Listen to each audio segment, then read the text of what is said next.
And welcome everyone. Thank you for joining. The present show is again back live, but only with me this time. So, we had last week where we had only Pat, and this week is only me because we actually somehow managed to not meet each other in the virtual present show. But this is actually my favorite appointment with mindfulness of every single week. And also last week where I was traveling, I came back and I was the present show, and that was a very good thing. So also the recording is quite interesting. So welcome, thank you for joining. And today we have Miska here with us. Ciao Miska, how are you? Hello everyone. My name is Miska. Hi. And so one interesting thing is I met Miska recently, like a week ago, right? In a practice we were actually doing together here in Slovakia, and you told me a particularly interesting story about you and how you met mindfulness and also what it meant for you. That was quite surprising to me. So I think I have a lot of learning from you. So tell us more about it. So when did you meet mindfulness? Okay, so hello everyone again. Okay, I can tell you just maybe a short introduction and my short introduction to mindfulness or how it happened, everything. Okay, so I'm a former and a newcomer to the company again, and I left in 2016 in June, and I left because I wanted to take something like a sabbatical year, and I wanted to travel. So I knew that I'm going to do it. I knew that I want to visit some countries, but I didn't know for how long. So in the end, it was about 15 months around the world, and I was traveling through the several countries, and I was mostly doing some volunteering activities. And now I am back, kind of newborn, new energy, new. I collect a lot of new things around the world, like new ideas and new practices. Mm-hmm. And how did I get touch with the mindfulness? Okay, I think it would be probably 8 or 9 years ago. And I didn't even know that time what mindfulness is. So with me, it happened through the yoga, because like for me, it's yoga, meditation, and the mindfulness, it's like all connected. So I didn't know like it was mindfulness that time, but I just strongly felt that something is happening with me. And it happened when I joined my first yoga class about 8 years ago. And I was very lucky because I had a very, very great teacher who was a hatha yoga, classical hatha yoga practitioner. And he taught me a lot about basics of yoga, about the positions, about the meditation, about like being present within yourself. So like basically from the moment I joined the group and I started, I never finished. So like my yoga journey goes since then. And yeah, so I think that time it was like my first touch with the mindfulness. And, like when you are beginners or when you are new to yoga, you just like, if from the beginning, you just focus yourself on the position. So it's like mostly you work on your physical side. So you are holding asanas and you are trying to like really do like just the copy the teacher just to do good jobs. So you understand, like you learn the position. So I think it's mostly about the body from the beginning. So, but then if you just keep, if you keep going and you start to add breathing techniques and you start to add the concentration or the focus point, and you kind of, like connect all these things together, then you started to feel that something is happening, not only with your body, that you are getting maybe stronger or more flexible, but something is going to happen with your mind, with your soul. Like, I don't know, like for me, it was like, for some reason, always when I finished my yoga class, I felt like so peaceful with myself, like so I don't know, like all my problems seems like a little bit lighter. I was like more confident. I felt better physically. I felt better mentally. I felt like, like everything was kind of better, and I didn't know why. But when I start to understand more about yoga and start to learn more about meditation and mindfulness, and try to like connect or try to do more practices by myself or like learn from other teachers, I started to understand like step by step how beneficial it is for like everyday's life, I would say. So do you think also there are folks that they practice yoga, but they don't necessarily connect the fact that it's also a kind of mental practice, not only a body practice? Definitely, because I think most of people who do yoga more often or for several years, they know about this. But for people who just joined the class or who are new to yoga, they, because we always kind of work on our focus on our breathing. So you kind of are trying to drop all your thoughts and all your like disturbing moments, or all your like, you try to drop the past, you try to drop the future, and you are just trying to stay focused on what is happening now, like. And you like, the best exercise is maybe just like to close your eyes and scan your body. So how is my body feeling today? What is my, what is my how is like everything inside me. So you can start with the physical part of your body. So for example, temperature, maybe some stiffness of your muscles, or maybe some pain somewhere, and then you go on. So you can like go deeper and deeper, and then you ask yourself a questions like, am I sad today? Am I happy? How I'm feeling today? What is my mood like? So I think it's very, very much connected to me. Like, for me, actually, the yoga is just 1% of yoga is the physical exercise. What my yogi guru in India said, the 99% is the practice of the mind and the theory. So it's like they said it can be a philosophy, So I think the people who do yoga more often and who are like on long journey, they know this, and if they don't know, they will find it out for sure. Yeah, one of the practice we actually mentioned several times in the present show is the body scan, right? That is basically feeling your body, Yeah, and in yeah. this case, you are able to to be in the present, to feel the present and what is unfolding around you and inside you, and so while practicing yoga, effectively you're practicing kind of physical activity at the same time, but it's focusing on the balance, or where are all the parts of your body, what is the the kind of posture you're having. It's all a continuous body scan, and you need a lot of mind, otherwise you just fall down or you feel pain and so on, right? Yeah, So exactly. I think as you mentioned, the balancing pose, this is a very, very good exercise for everyone, if you can be patient with yourself.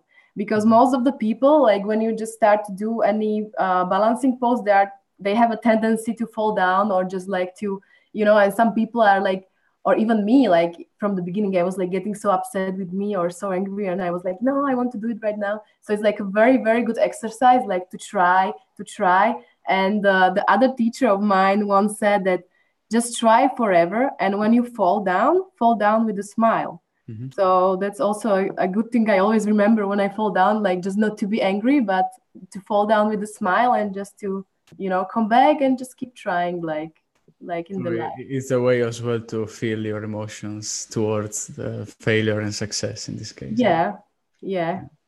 And do you also bring some of this practice you met maybe in yoga and later on as well while you were in India to now that you are every day in an office and you're having probably a similar routine to many of us and so on? Anything you find The office, beneficial? I don't know. Like, I would say that practicing of yoga, meditation, and mindfulness basically changed my life, like, from the basics, like completely. So I would say that I'm completely different person now than I was like before 8, 9 years. And in the office, I don't really know, but lately I had a very good practice at the dentist because I'm very afraid of dentists, and I had to go for the the drilling, and I was like very scared, like almost pale.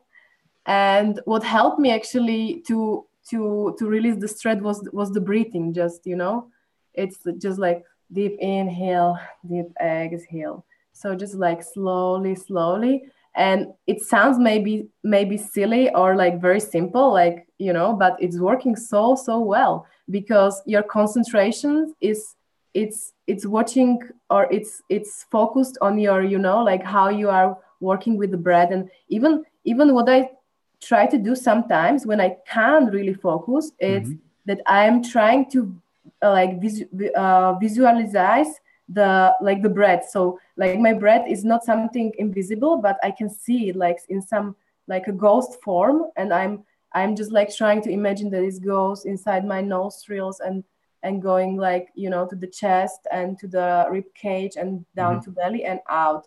So I'm like really, and if I get like too focused on this, I can like stay on my meditation pose or on my asana a little bit longer because I'm really focused on that. So in case you get distracted quite often, or you Yeah. want to find even additional focus or help to it, visualizing is something you would recommend. So yeah, it can be one of the practices which can be really neat. I remember my Pat was sharing a breathing technique with feeling a balloon, right? It's a virtual balloon that you Okay. imagine, and when the Yeah, that's balloon is also a good completely one. filled, you let it go, and that's actually the moment where you open your eyes and you are completely relaxed. Very nice one. Okay, thank you. So and interesting as I mean, when I feel anxiety, or I'm anxious for a show or a presentation, or a particular meeting with some person. Maybe I'm not certain about the outcome, or I'm not sure about my knowledge. That's actually what I'm also doing. I'm focusing on that particular feeling, and I noticed that by just looking at it inside, it somehow decreases its power, let's say. So that was interesting. Yeah, I think the power of the breathing is very powerful actually. Like any breathing techniques I know are somehow beneficial. Like even like in yoga we have some techniques to cool down and some techniques to like make the heat. So you can use some in the summer and some in the winter. So I think if you are like studying it deeply from the physical point of view, like from the the body and the anatomy, it's very interesting, like the reaction in the body. So, and very beneficial. Also intact in temperature. So if it's cold, you might feel that it's not so cold. Yeah, exactly. Yeah. So breathing is very powerful. That's Cool. for sure.